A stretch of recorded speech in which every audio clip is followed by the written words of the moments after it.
সবাইকে বন্ধু ভাবা বন্ধ করো। যারা তোমাকে সম্মান দেয়, ভালোবাসে, তাদেরকেই বন্ধু বানাও।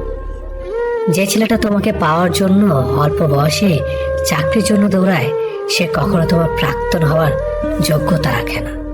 কিছু অভ্যাস পাল্টে ফেলাই উত্তম, নিজের ভালো জন্য হলেও। জিন্দা থাকলে নিন্দা হবেই, কারণ মৃত্যুর প্রশংসা শত্রুরাও করে।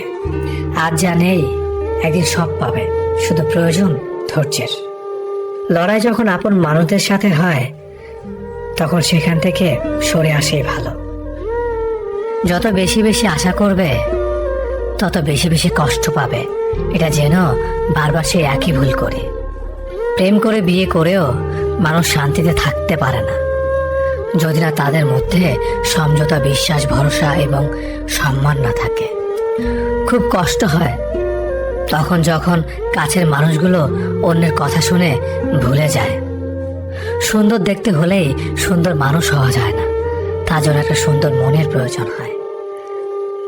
আজ যাকে পেয়ে তুমি নিজেকে সুখী মনে করছো, হয়তো কাল সে তোমার দুঃখের কারণ হতে পারে।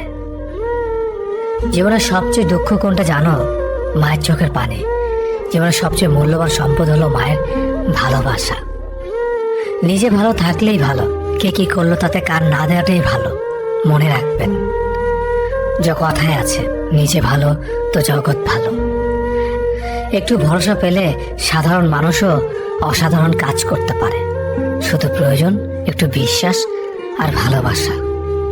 যে নিজের কষ্ট ভালোভাবে বুঝতে পারে, সে অন্যকে কিছুতেই কষ্ট দিতে পারে না, কারণ সে জানে কষ্টের মতো বিষাক্ত জিনিস এই পৃথিবীতে আর কিচ্ছুই হয় না।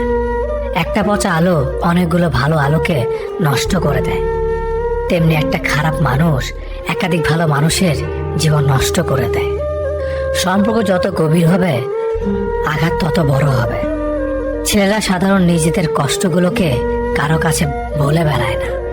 মুখে হাজারো কষ্ট চাপা দিয়ে বাইরে মানুষের সামনে হাসি মুখে থাকতে একমাত্র তারাই পারে। শত অবহেলা পাওয়া মানুষটা একসময় বাঁচতে শিখে যায়, শুধু একটু সময়ের প্রয়োজন। ভালো মানুষগুলো সব